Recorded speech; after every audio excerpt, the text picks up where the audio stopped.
Europa 2018. Del Reino Unido a Alemania. De Suecia a Grecia. La política de extrema derecha está en auge.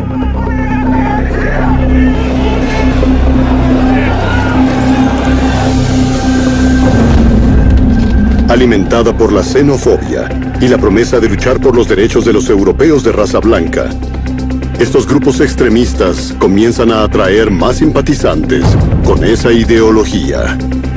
La escena es desagradable, pero el mundo ya ha estado aquí antes. Muchos de estos movimientos pueden remontarse casi 100 años a un hombre, el italiano Benito Mussolini.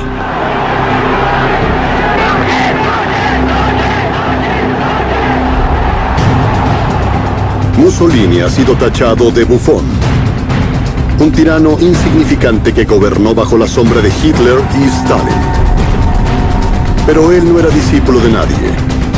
Escuchamos durante años que Hitler enseñó a Mussolini todo lo que sabía. De hecho, fue lo contrario.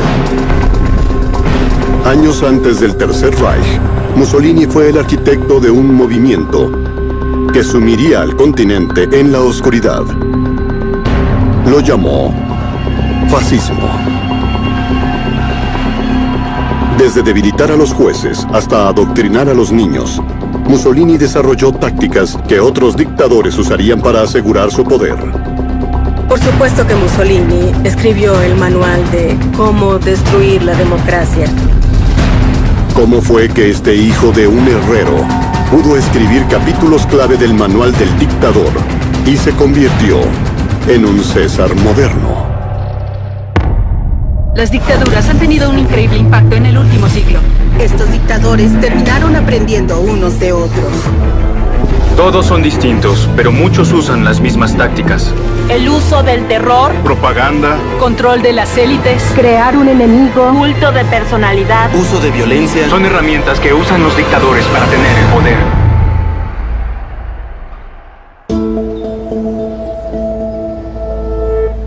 Benito Mussolini nace en 1883 en el pueblo del norte de Italia, Predapio. Su padre era herrero y su madre maestra de escuela. Cuando aún era niño, el comportamiento de Mussolini mostraba el tipo de hombre que sería. Mussolini tenía un temperamento violento. Era conflictivo en el colegio. Algunos dicen que apuñaló a un compañero con unas tijeras. Hubieron elementos de su personalidad que podían verse a una corta edad, incluyendo una especie de atracción a la violencia. Fue expulsado a la edad de 11 años por apuñalar a un compañero, algo que él hacía una y otra vez y se metía en problemas por apuñalar gente. Mussolini se convierte en un joven iracundo. Dirige la mayoría de su furia hacia la naturaleza retrógrada de su país. Es un nuevo siglo, pero casi toda Italia sigue siendo una sociedad casi feudal. Aunque tiene una democracia limitada, casi todo el poder yace en el rey y sus ministros. La riqueza está concentrada en las manos de los terratenientes e industriales. La mayoría de la población es rural y pobre. Mientras millones de compatriotas abandonan Italia en busca de una mejor vida, Mussolini está determinado a mejorar la situación de su país, pero aún no sabe cómo. Aunque no era alguien religioso, se vio a sí mismo muy similar a Hitler, como un hombre providencial, alguien casi divinamente designado para lograr sanar a su país. De la misma manera que su padre, es atraído hacia una extrema forma de socialismo. Llama a una violenta revolución que despojará a los ricos de sus bienes para compartirlos con los pobres. Mussolini tenía un rebelde y furioso temperamento. Él quería derrocarlos a todos. Era un agitador. Este es un hombre violento, dispuesto a usar medios violentos, ya sean políticos o personales, desde el principio. Su naturaleza violenta le trae frecuentes conflictos con la ley. Julio de 1903. Luego de mudarse cerca de Suiza, Mussolini es arrestado por presuntamente tratar de incitar una revolución. Es deportado de vuelta a Italia. Es interesante que entrara y saliera mucho de prisión, así que para cuando tiene 20 años regresa y vive una existencia muy dura, ocultándose de la policía con varios juicios en su contra. Pero Mussolini es más que un buscaproblemas. Desde temprana edad es un dotado escritor, y conforme afina su arte, descubre cómo el lenguaje puede ser una herramienta para forjar una nación. Con el tiempo se forja un buen nombre como un prominente periodista socialista. Su habilidad de periodista era totalmente central. Sabía qué debía hacer, sabía jugar con los temores de la gente y sabía jugar con los sueños de la gente. En 1912, Mussolini es contratado como editor de Avanti, el diario socialista líder de Italia. Bajo su liderazgo, la circulación aumenta de 20.000 hasta los 100.000 lectores. Sea como sea, Mussolini debe estar en la cima del mundo. Es un periodista líder en uno de los principales diarios de Italia. Pero hay un problema. Está perdiendo su fe. El socialismo parece moverse muy lentamente para este hombre de acción. Es expuesto a un nuevo movimiento que celebra la rapidez, el poder y la violencia. Se hacen llamar futuristas, y sus ideas proveerán a Mussolini de las semillas del fascismo. El futurismo era un movimiento artístico, cultural e intelectual fundado en 1909 por un grupo de artistas italianos. Querían un arte y cultura de la rapidez, de movimiento, de tecnología.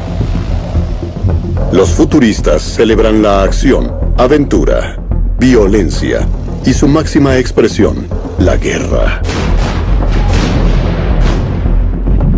Antes de la Primera Guerra Mundial, mucha gente acogió la idea de la guerra sin saber lo terrible que sería, como un tipo de fuerza purificadora para la decadencia que reinaba en la sociedad. Había una cita famosa de uno de los manifiestos futuristas: la guerra es la higiene del mundo. Agosto de 1914. Los futuristas se regocijan al comenzar la masacre de la Primera Guerra Mundial. Mussolini llama a Italia a participar en el conflicto, pero los socialistas se oponen a la guerra, temiendo que en ambos bandos sea la clase trabajadora la que pelee. Expulsan a Mussolini del partido. Para el joven agitador es un importante paso en el camino hacia la dictadura. Dejó su puesto como editor de Avanti, el diario socialista italiano, y fundó lo que sería el diario fascista Il Popolo d'Italia. Financiado por los ricos industriales que favorecían la batalla, Mussolini usa sus páginas para tocar los tambores de guerra.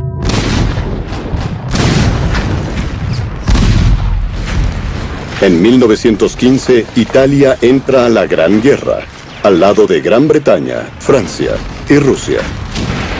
Al fin Mussolini puede hacer más que solo escribir sobre la guerra.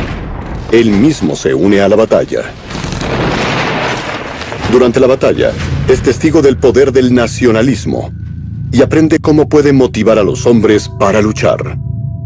Concluye que si puede motivar a los hombres a atacar un nido de ametralladoras, puede impulsar una revolución. Quizás se percató de que el poder del nacionalismo es algo que es un gran cimiento para un partido político. En febrero de 1917, Mussolini es herido y regresa a Milán. Ahí comienza a crear una nueva ideología política que combina el amor por la guerra del futurismo con el nacionalismo que vivió en las trincheras. Lo llama fascismo. Es difícil sobreestimar lo revolucionario que fue. Era un nuevo sistema político. El fascismo toma ciertas cosas de la izquierda, como la revolución, pero las empata con una doctrina nacionalista e imperialista y crea la amalgama de algo nuevo. El fascismo celebra el poder militar, la extrema devoción hacia el país y la superioridad del pueblo italiano. También se construye en base a la promesa de restaurar a Italia a la grandeza de la antigua Roma. Incluso el nombre fascismo es un intento para vincular el movimiento con el glorioso pasado de Italia. El nombre viene de fasce, el vocablo latín para el conjunto de ornamentos que simbolizaban la autoridad y el poder en la era del César. Jugó con la idea de que iba a ser a Italia grande de nuevo, que Italia, desde la época del Imperio Romano, fue golpeada en la esfera internacional. Hablaba de cómo los italianos son vistos por todos como comedores de espagueti que tocan la mandolina.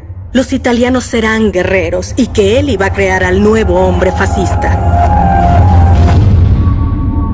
A los 35 años, el rebelde finalmente encontró su causa. Mediante discursos, mediante su diario, Mussolini difunde su nueva ideología. Sus ideas encuentran tierra fértil entre sus compañeros soldados. Regresan a casa de la guerra con el recuerdo de una gran violencia. Tienen fatiga de combate o trastorno por estrés postraumático. Mussolini conjunta todos estos descontentos. En Milán, y después en todo el norte, reúne a un grupo de verdaderos creyentes. Se hacen llamar camisas negras. Modelan su uniforme los soldados de la Arditi, la brigada de élite italiana de la Primera Guerra Mundial. Mussolini sostiene una reunión con futuristas y veteranos de guerra el 23 de marzo. Es una reunión de personajes extraños, 50 de los cuales deciden que van a formar el primer movimiento fascista. Mussolini tiene su pandilla, pero ahora quiere un ejército. Para construirlo, usa una herramienta esencial en toda dictadura. Una de las herramientas importantes en toda dictadura es el crear un enemigo. Necesitan tener una especie de enemigo que pueda ser su chivo expiatorio. Como fuerza unificadora para galvanizar al público y la élite tras su mandato. En verdad no hay mejor manera de poner a un dictador en una posición en que no será desafiado, en que la gente crea que los está protegiendo al país de la ruina a manos de los vecinos, enemigos internos en quienes no confían. Mussolini no tuvo que buscar muy lejos para encontrar al enemigo ideal. 2 años antes, en octubre de 1917, la Revolución Comunista de Vladimir Lenin creó un terremoto político que se sintió en todo el mundo. Para muchos, fue visto como el fin del capitalismo, el fin de la propiedad privada, el fin de Dios. El comunismo aterrorizó a la gente por los cambios reales que podía traer. Emancipación de trabajadores, destrucción del capital. Después del final de la guerra, la inflación y el desempleo aumentan en toda Italia, y el atractivo del comunismo comienza a extenderse. Había un sentido de urgencia tras la Primera Guerra Mundial en Italia. El Partido Comunista acaba de ser fundado después de la Revolución Rusa. El Partido Socialista proliferaba. Los derechos del trabajador llevaban a la ocupación de las fábricas y había una situación que algunos llamaban guerra civil. En 1920, más de 2 millones de trabajadores italianos participan en 2.000 huelgas. Se cierran las fábricas y para la fabricación. El gobierno italiano democráticamente electo parece impotente para detener el caos. Italia parece estar al borde de la revolución. Y Mussolini dice que los fascistas son los únicos que pueden detenerlo. Roma, 1920. Mientras una ola de huelgas amenaza con detener la economía de Italia, Benito Mussolini asegura que la nación permanece al borde de una revolución comunista. Algo que los hombres fuertes saben hacer bien es ser profetas de la perdición, y es contraintuitivo para los políticos. No creerías que alguien se pararía frente a su gente y diría, están perdidos, como una política negativa. Pero lo que hacen los fuertes, y Mussolini fue el primero en lograr especializarse en hacer esto, dijo, todo se desmorona, todo está cuesta abajo, pero revertiré la regeneración y yo soy su salvador. Mussolini escribe apelando a la nación, pidiendo a cada soldado que se una a la lucha contra los comunistas.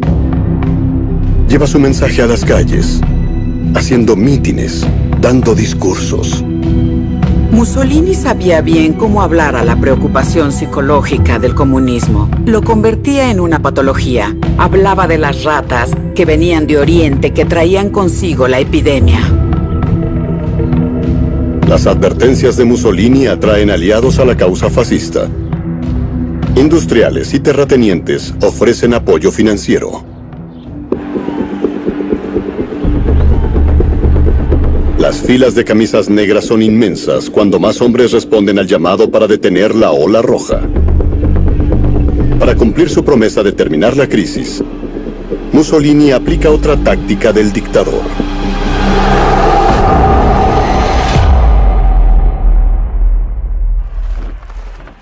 Los dictadores usan la violencia y la fuerza para eliminar la duda dentro del régimen y para evitar que la oposición se alce en su contra. Pero Mussolini usó la fuerza y la violencia de una manera totalmente distinta. Los fascistas glorificaron el uso de la violencia. Tenían muy claro que también usarían la violencia para lograr las metas del Estado, sin importarles el costo. El ejército fascista se desata públicamente contra los comunistas.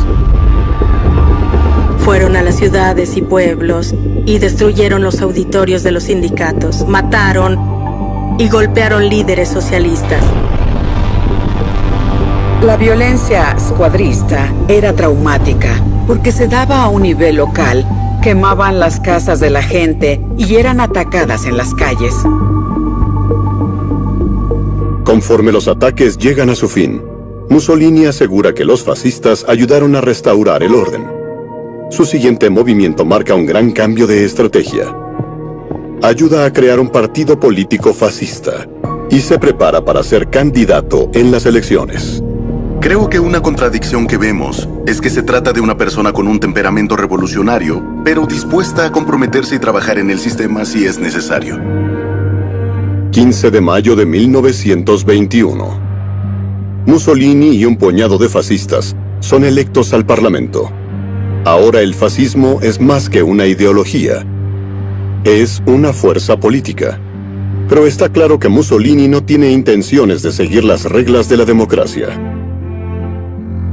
En general, los fascistas odiaban la democracia, incluso si aceptaban que debían trabajar dentro de su estructura. Veían el liberalismo como algo anticuado y como algo que pertenecía al siglo XIX. El siglo XX era para hombres de acción. 18 meses después de ser electo, Mussolini y un grupo base de fascistas idean un plan para destruir la democracia italiana desde adentro. De nuevo, Mussolini usa la violencia para obtener lo que quiere. Creía que el cambio solo podía ocurrir mediante el sufrimiento violento, no mediante elecciones, no mediante el paso de un cambio social y cultural normal. El cambio debe venir de manera desgarradora y violenta, mediante insurrección. Octubre de 1922. 30.000 camisas negras marchan en Roma, asegurando oficinas clave del gobierno y las estaciones de tren a su paso. Mussolini exige que el rey Víctor Emanuel lo nombre primer ministro, la posición clave en el Parlamento. Aunque Italia es democrática, el rey aún tiene el poder de nombrar al primer ministro. Si el rey no cumple con los deseos de Mussolini, ya ordenó a la horda de fascistas que ataque la capital y tome el poder. Pero Mussolini está jugando un juego peligroso. El rey también comanda al ejército y a la Fuerza Nacional Policíaca. Y con una orden, podría destruir a Mussolini y su movimiento. Pero el rey y sus principales ministros dudan. ¿Temieron a una guerra civil?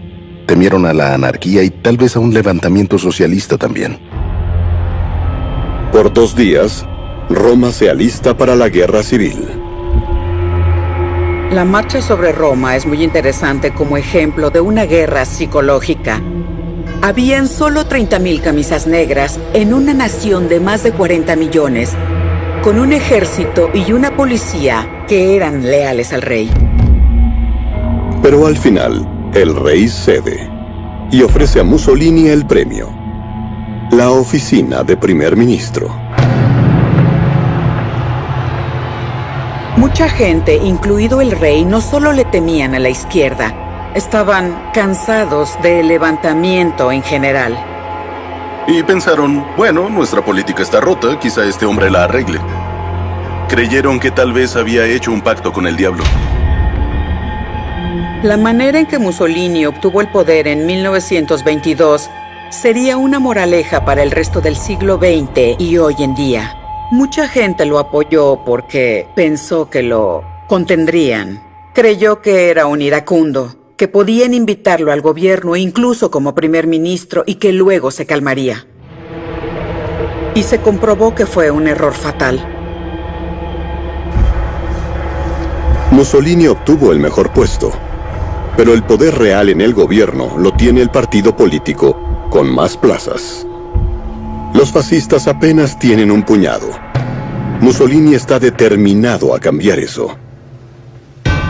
6 de abril de 1924, día de la elección. Golpeadores fascistas se ubican afuera de las casillas electorales en todo el país. Sus instrucciones: tomar al primero que salga de la casilla electoral y golpearlo por no votar por los fascistas. No importa por quién haya votado, el hombre golpeado será una advertencia para quienes esperan para votar. Con violencia, intimidación y fraude electoral, los fascistas ganan el 65% de las plazas en el Parlamento. La victoria les da una clara mayoría y un evidente y abrumador poder. Pero aún hay una feroz oposición en el Parlamento.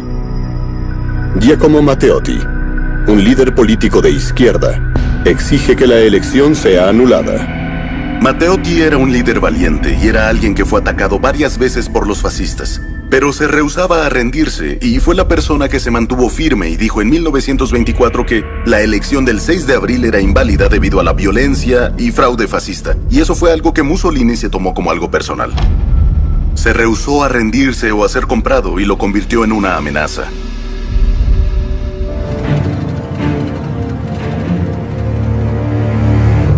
De nuevo, el problema se resolverá con violencia. Poco después de denunciar a Mussolini, Matteotti es secuestrado por un grupo de fascistas armados. Jamás se devolvió a ver con vida.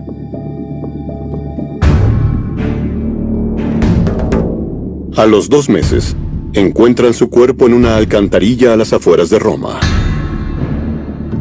Aunque no hay pruebas, muchos creen que Mussolini es responsable del asesinato. Conforme gana más poder, Mussolini se vuelve más descarado. Pero esta vez, pudo haber ido demasiado lejos. Luego de la muerte de su rival político, el gobierno fascista de Benito Mussolini enfrenta un desafío mayúsculo.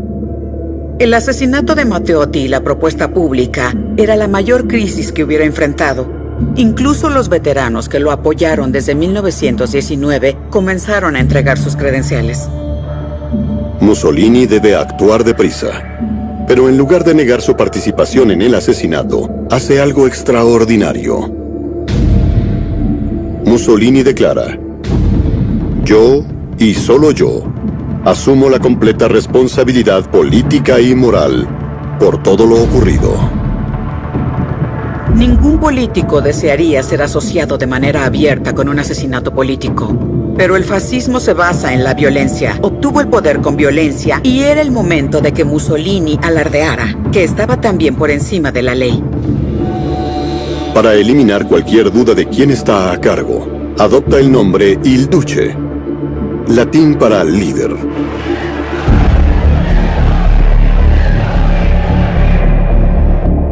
Mussolini declara en el Parlamento el inicio de su dictadura. Se apresura a socavar una piedra angular de cualquier sociedad democrática, un sistema judicial independiente. Despide a los 2 jueces que lideran la investigación del asesinato.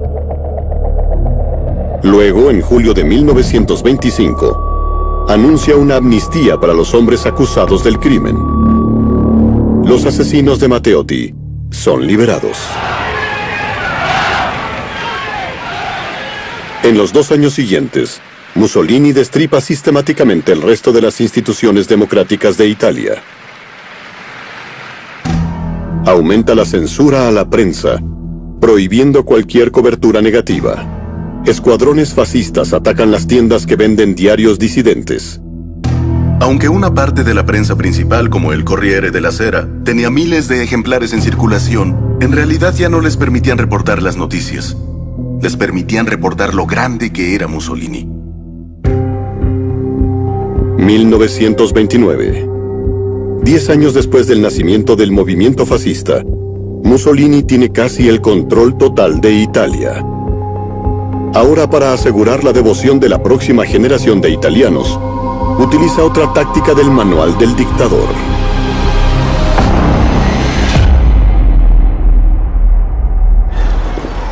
El adoctrinamiento es un lavado de cerebro diseñado para crear una devoción fanática hacia el líder y para justificar la dureza del régimen.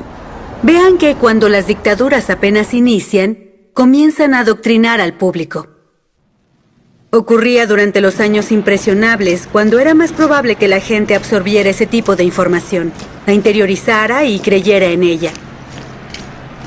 Se trataba de convencer a la gente de que no había otra manera, no había otra alternativa. Este era el único tipo de mandato que satisfaría al país. En las escuelas, los viejos libros de texto son reemplazados con versiones profascistas.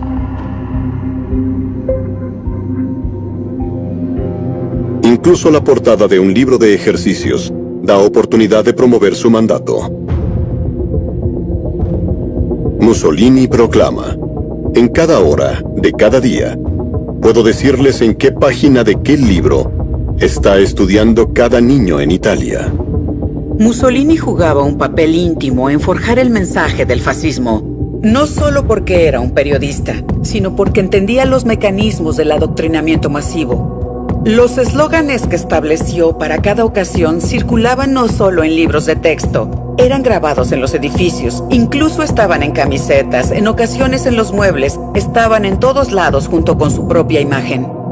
Había algo llamado los 10 mandamientos fascistas, que para la mitad de los 30 los niños y estudiantes universitarios debían memorizar, y uno de los 10 mandamientos era: Mussolini siempre tiene la razón.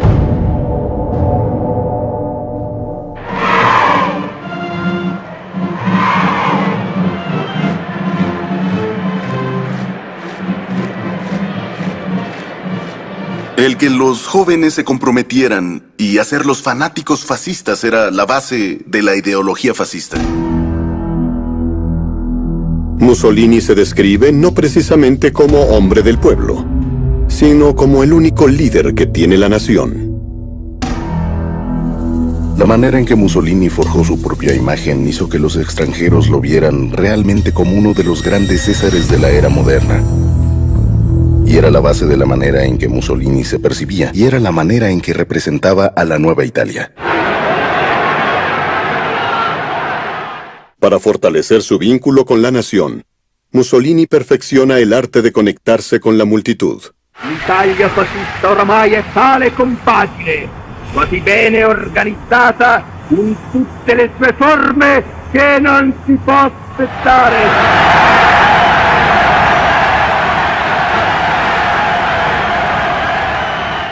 Mussolini era un orador muy poderoso, rimbombante, de pecho erguido, gritando a la multitud.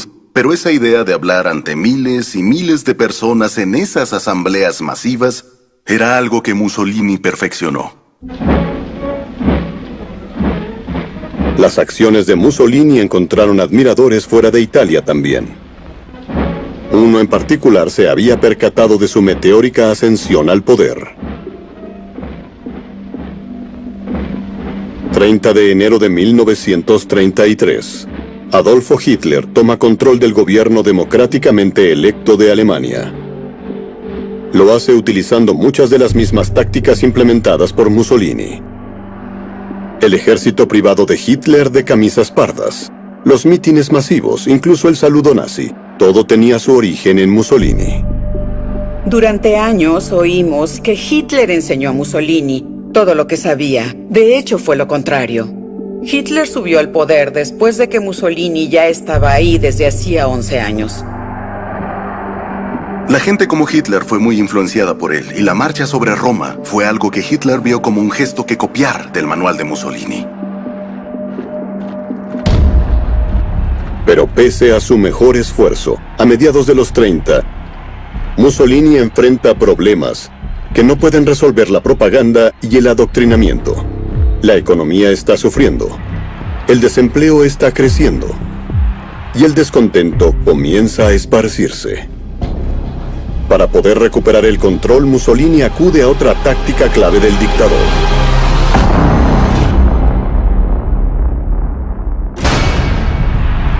Los dictadores quieren ir a la guerra porque es una distracción. Es un modo de unir a todos bajo una especie de estandarte nacionalista.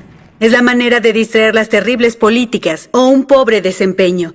Es una manera de evitar que la oposición desafíe a la dictadura, porque con eso estarían siendo desleales. Mussolini estaba ansioso de la guerra, porque quería unir al público bajo un estandarte, bajo una agenda nacionalista. Le dice a su gente que el momento para concretar la promesa central del fascismo llegó. Es momento de construir un imperio. Luego de casi 15 años en el poder, el dictador italiano Benito Mussolini prometió forjar un imperio para Italia. Y en 1935 no es algo fácil.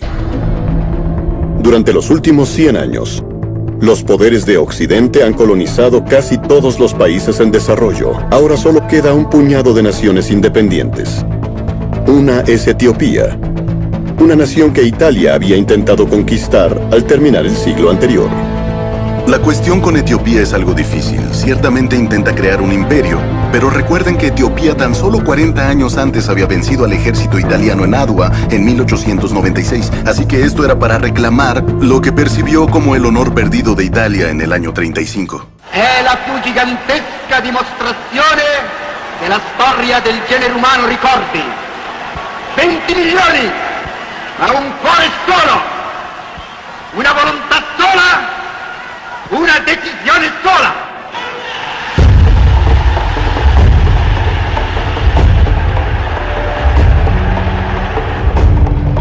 Casi medio millón de soldados italianos son enviados a África. El 3 de octubre de 1935, las fuerzas italianas invaden Etiopía.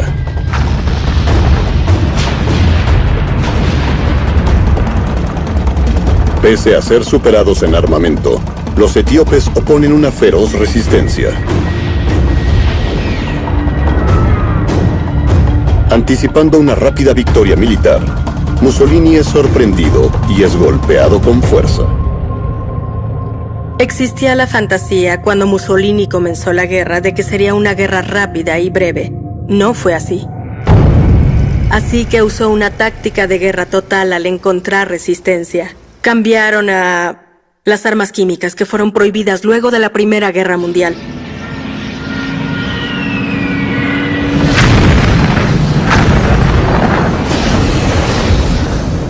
Mussolini ordena a sus generales quemar las aldeas etíopes y lanzar gas venenoso a los civiles.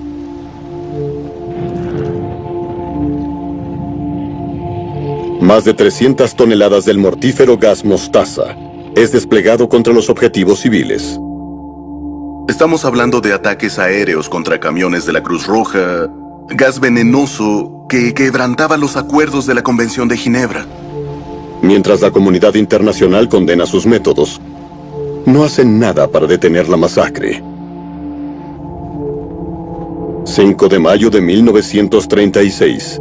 Luego de 7 meses de una amarga lucha, Mussolini declara la victoria en nombre del fascismo. Anuncia orgullosamente el nacimiento de un nuevo imperio romano. La guerra è finita! La è italiana!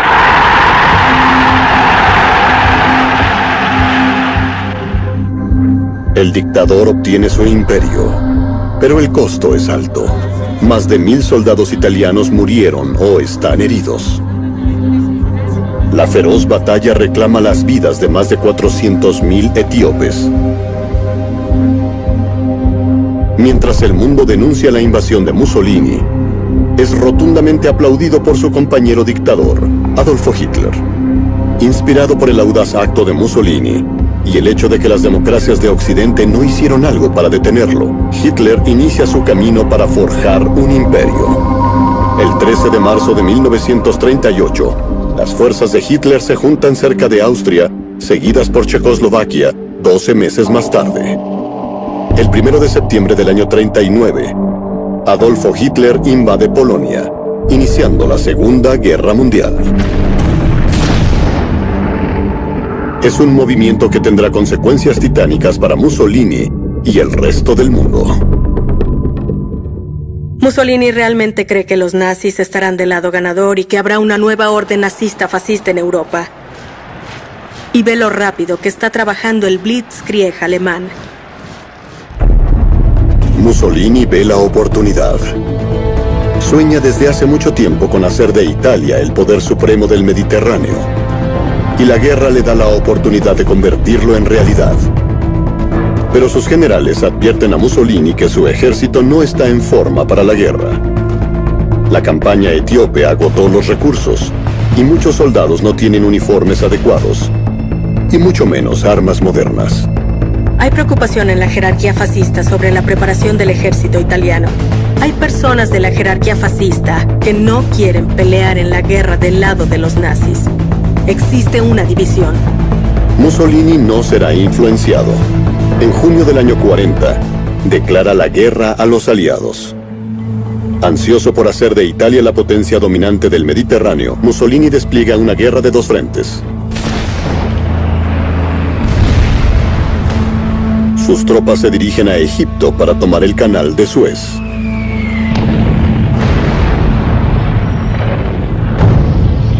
Después atacan a Grecia. Pero el ejército griego responde. Y pronto tiene a los italianos a la defensiva.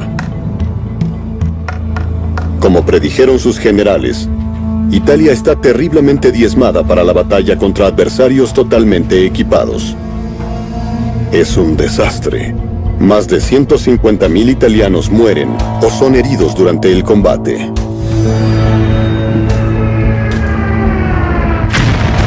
Es aún peor al norte de África.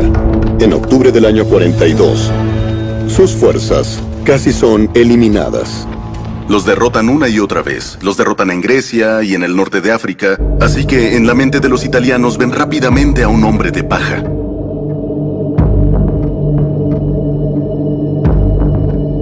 Pero lo peor aún está por venir. 10 de julio de 1943, luego de expulsar del norte de África a las fuerzas de Hitler y de Mussolini, los aliados comienzan una invasión en Italia. 150.000 tropas de los aliados llegan a la isla de Sicilia.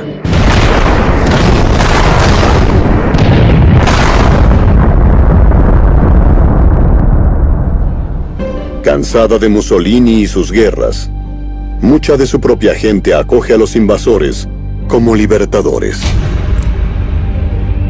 Y el Duce casi se desvanece de la vista pública.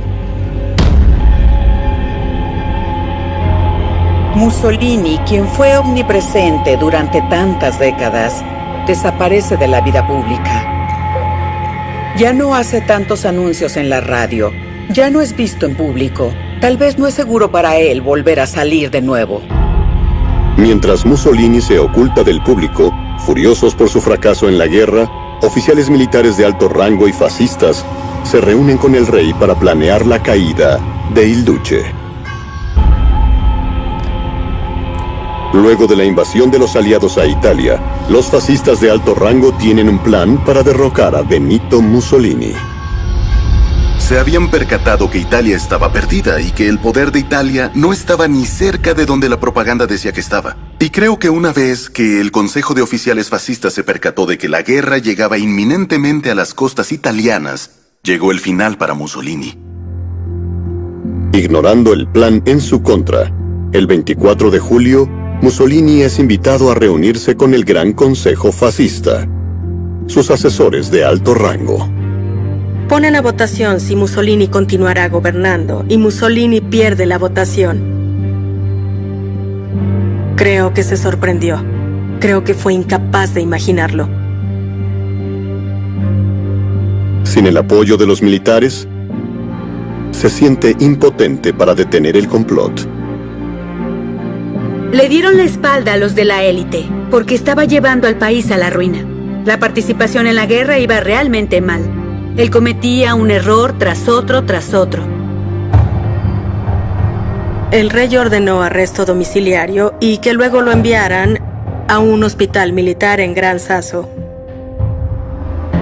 Mussolini es tomado bajo custodia en la cima de una montaña, pero no es abandonado por completo. Todavía le queda un aliado, uno muy grande. El 9 de septiembre, Hitler se entera de que los aliados enviaron tropas a invadir el territorio italiano. Envía múltiples divisiones de soldados a Italia para evitar que ataquen a Alemania desde el sur.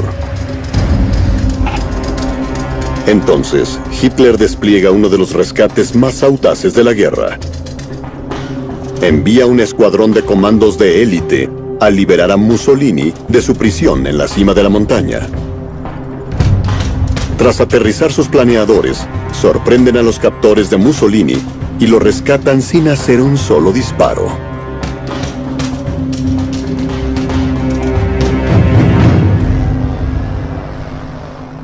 Luego de rescatar a Mussolini, las tropas de la SS llegaron al cuartel de Hitler y lo primero que supuestamente les dijo es: vine a recibir mis órdenes. Y creo que eso definió con mucha claridad la relación, el cambio de relación entre Hitler y Mussolini. El pupilo se convirtió en el tutor y Mussolini no tuvo otra opción. Hitler coloca a Mussolini como el líder de la vasta extensión de territorio, ahora bajo control alemán. El otrora gran dictador es ahora un títere de Hitler. Y conforme los aliados siguen avanzando al norte, Mussolini apenas puede fingir su autoridad. Pero el tiempo de Mussolini como lacayo de Hitler es muy breve. Conforme los aliados avanzan desde el sur y los partisanos antifascistas toman control de las aldeas hacia el norte, su gobierno títere colapsa. Mussolini y Clara Petacci, su amante de los últimos 10 años, deben huir o ser capturados. Estaba destruido. Piensa en huir hacia Suiza, piensa también en entregarse, ya sea a los aliados o a los partisanos. Finalmente deciden que intentarán huir hacia Austria. 28 de abril de 1945. Con el ejército alemán ahora en retirada, Mussolini y Petacci huyen desesperados hacia la frontera austriaca. Su camión es detenido cerca del lago Como. Pese a que estaba vestido como un soldado austriaco, el rostro más conocido de Italia no pasa inadvertido. Es capturado por un grupo de partisanos, quienes reconocen a Mussolini con una chaqueta y un uniforme militar austriaco.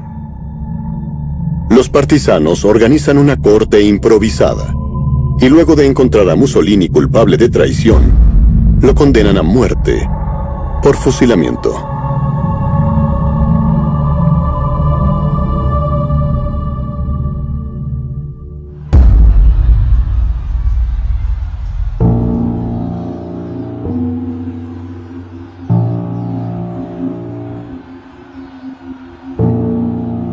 Los restos de Mussolini son llevados a Milán y arrojados frente a la turba para su beneplácito. Los cuerpos de Mussolini, Clara Petacci y varios de los otros líderes, los extremistas, los de mayor peso, son colgados en una estación de combustible para mofa de la turba.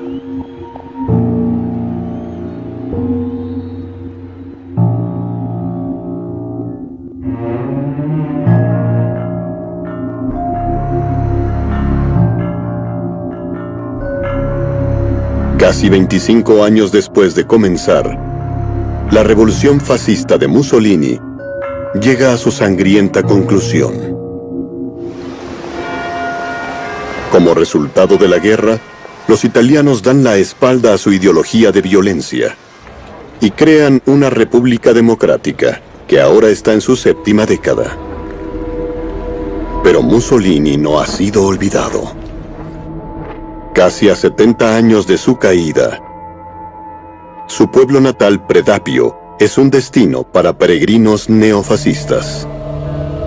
Hay personas en Italia que realmente ven con aprecio el periodo fascista como una época de justicia y orden, como una época de grandeza nacional en que las cosas funcionaron. Para muchos italianos fue un periodo de grandeza italiana en que Italia tenía el respeto del mundo.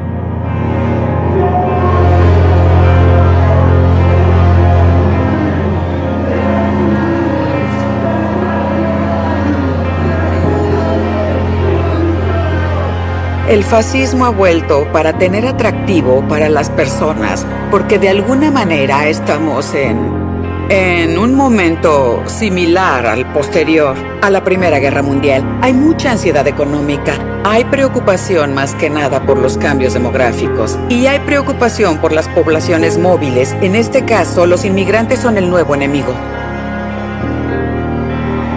Y la gente recuerda la manera en que Mussolini intentó devolver la grandeza a Italia, olvidando los horrores que cayeron sobre Italia como resultado de su mandato y lo que sucedió después. Olvidamos a Mussolini para nuestro perjuicio porque hoy en día regresaron muchos de los signos y síntomas del fascismo. El anhelo de un hombre fuerte, el auge del racismo, los chivos expiatorios, el descontento con tradicionales formas de gobierno. Todo esto está volviendo. Y debemos recordar la lección del hombre fuerte, que es la tiranía y el odio.